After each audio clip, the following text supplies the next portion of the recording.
आकाशवाणी भोपाल से प्रस्तुत हैं प्रादेशिक समाचार।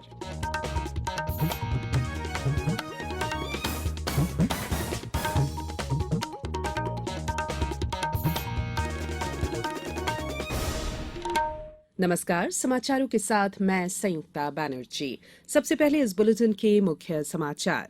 प्रदेश में शुरू हुआ लाडली लक्ष्मी योजना का दूसरा चरण। मुख्यमंत्री ने बालिकाओं के खातों में अंतरित की प्रोत्साहन राशि। केंद्रीय मंत्रिमंडल ने रबी फसल मौसम 2022-23 के लिए उर्वरकों की नई दरें घोषित की। मुख्यमंत्री ने पन्ना में सीमेंट प्लांट का लोकार्पण किया, कहा विकास के लिए उद्योग आवश्यक। और टी20 क्रिकेट वर्ल्ड कप में भारत ने बांग्लादेश को 5 रनों से हराया। अब समाचार विस्तार से। मध्य प्रदेश स्थापना दिवस के कार्यक्रमों की श्रृंखला में कल दूसरा दिन लाडली लक्ष्मियों के लिए समर्पित रहा।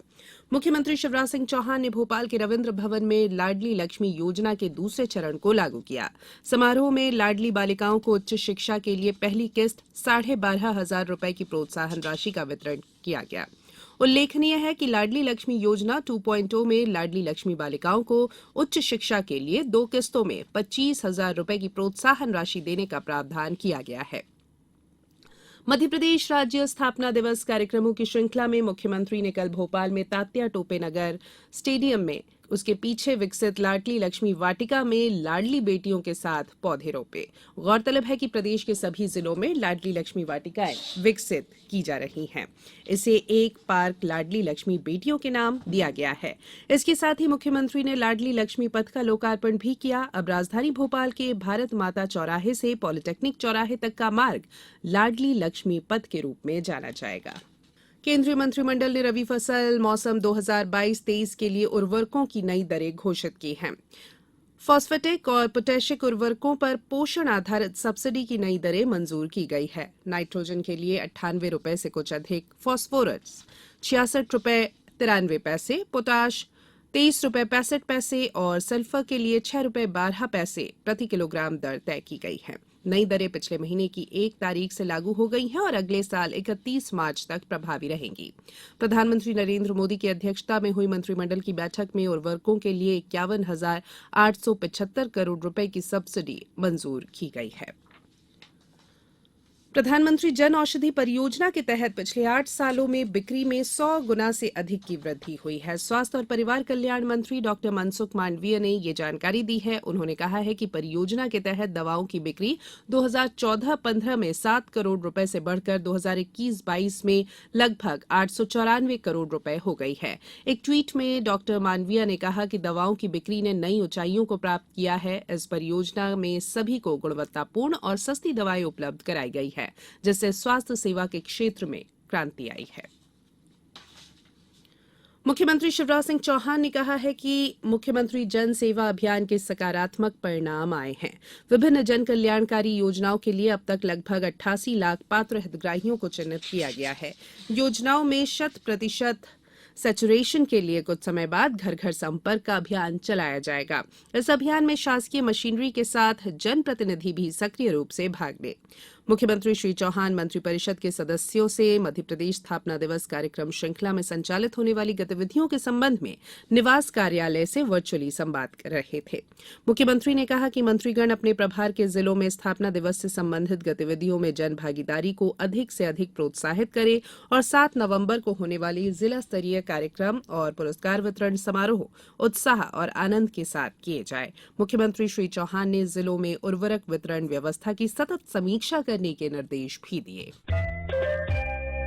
ये समाचार आप आकाशवाणी भोपाल से सुन रहे हैं। हमारे समाचारों को अब आप कभी भी और कहीं भी अपनी सुविधा के अनुसार सुन सकते हैं। ये समाचार बुलेटिन यूट्यूब, ट्विटर और फेसबुक पर AIR न्यूज भोपाल पेज पर सुने जा सकते हैं। इसके अलावा आप हमारी वेबसाइट newsonair.com पर या AIR न्यूज ऐप पर भी समाचार सुन सकते हैं। ब्रेक के बाद बुलेटिन में एक बार फिर आप सभी का स्वागत है। मुख्यमंत्री शिवराज सिंह चौहान ने कहा है कि प्रदेश के विकास के लिए उद्योग आवश्यक है। कृषि क्षेत्र में प्रदेश लगातार आगे बढ़ रहा है।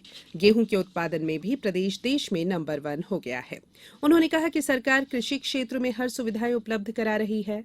मुख्यमंत्री ने कहा कि युवाओं को रोजगार देने के लिए खेती के साथ उद्योग आवश्यक है। खेती के साथ प्रदेश में अलग अलग सेक्टर के उद्योग लगाए जाएंगे। मुख्यमंत्री श्री चौहान कल पन्ना जिले के हरदुआ केन में 2,800 करोड़ रुपए की लागत के जेके सीमेंट प्लांट का लोकार्पण कर रहे थे। प्लांट से 1,000 को सीधे और 10,000 लोगों को अप्रत्यक्ष रूप से रोजगार मिलेगा। मुख्यमंत्री श्री चौहान ने कहा कि प्रदेश में होने वाली इन्वेस्टर्स मीट में विश्व के अनेक देश से उद्योगपतियों को निवेश के लिए आमंत्रित किया गया है। पन्ना जिले में उद्योग की अनंत संभावनाएं हैं। उन्होंने कहा कि पन्ना जिले में अगले शिक्षा सत्र से कृषि महाविद्यालय शुरू किया जाएगा। सिंघानिया ग्रुप द्वारा ITI प्रारंभ की जा रही है। प्रदेश में पर्यटन को बढ़ावा देने के लिए वन विभाग के बफर जोन को खोल दिया गया है। अब पर्यटक और आम नागरिक वन विभाग से अनुमति लेकर तामिया डेलाखाड़ी के टाइगर रिजर्व का भ्रमण कर सकेंगे। मध्य प्रदेश के स्थापना दिवस के मौके पर 1 नवंबर से Satpura tiger reserve Delakhari Tamia buffer zone में जंगल सफारी का शुभारंभ किया गया। बफर जोन में सफारी के लिए वन विभाग ने 35 किलोमीटर क्षेत्र आरक्षित किया है। वहीं 20 किलोमीटर साइकिल से यात्रा होगी, जबकि 6 किलोमीटर पैदल यात्रा निर्धारित की गई है।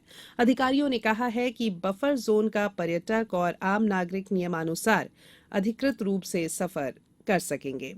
इस दौरान वे वन्य जीव प्राणी और वन संपदा का अवलोकन कर सकेंगे। इसके लिए किराया भी तय कर दिया गया है। केंद्र सरकार ने तेल और तिलहन के संबंध में भंडारण सीमा आदेश में प्रमुख संशोधन किया है। अब थोक विक्रेताओं और विस्तृत श्रृंखला के खुदरा विक्रेताओं को तत्काल प्रभाव से भंडारण सीमा आदेश से छूट प्रदान कर दी गई है। मुख्यमंत्री शिवराज सिंह चौहान आज राजधानी भोपाल में आयोजित समारोह में व्यवसायियों को सम्मानित करेंगे। राज्य शासन ने प्रदेश में GST कानून के अंतर्गत सर्वाधिक कर जमा करने वाले व्यवसायियों को सम्मानित करने की अनूठी पहल शुरू की है।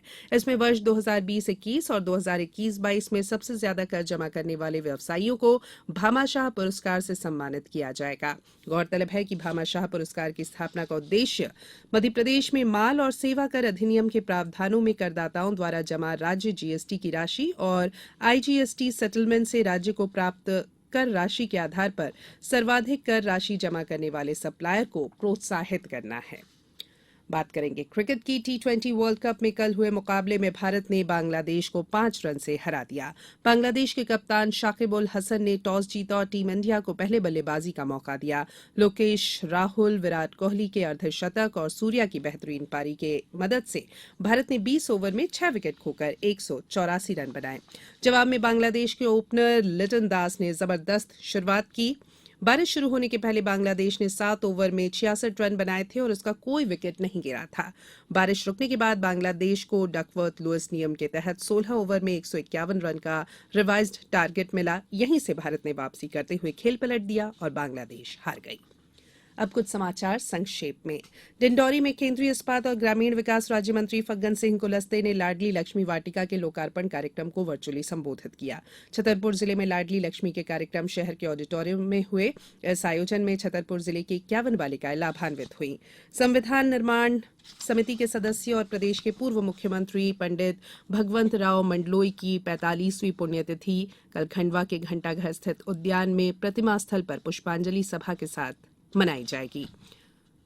मध्यप्रदेश स्थापना दिवस के उपलक्ष्य में खेल और युवक कल्याण विभाग द्वारा आगरमालवा जिले में आज से 6 नवंबर तक volleyball, kabaddi, football, athletics, kho kho आदि खेल गतिविधियां विकासखंड और जिला स्तर पर होंगी। इसके तहत आज नलखेड़ा विकासखंड में खेल प्रतियोगिताएं होंगी।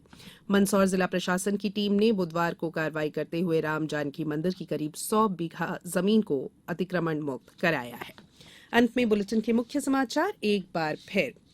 प्रदेश में शुरू हुआ लाडली लक्ष्मी योजना का दूसरा चरण, मुख्यमंत्री ने बालिकाओं के खाते में अंतरित की प्रोत्साहन राशि। केंद्रीय मंत्रिमंडल ने रबी फसल मौसम 2022-23 के लिए उर्वरकों की नई दरें घोषित की। मुख्यमंत्री ने पन्ना में सीमेंट प्लांट का लोकार्पण किया, कहा विकास के लिए उद्योग आवश्यक। और T20 क्रिकेट वर्ल्ड कप में भारत ने बांग्लादेश को 5 रनों से हराया। बुलेटिन में इतना ही, इजाजत दीजिए, नमस्कार।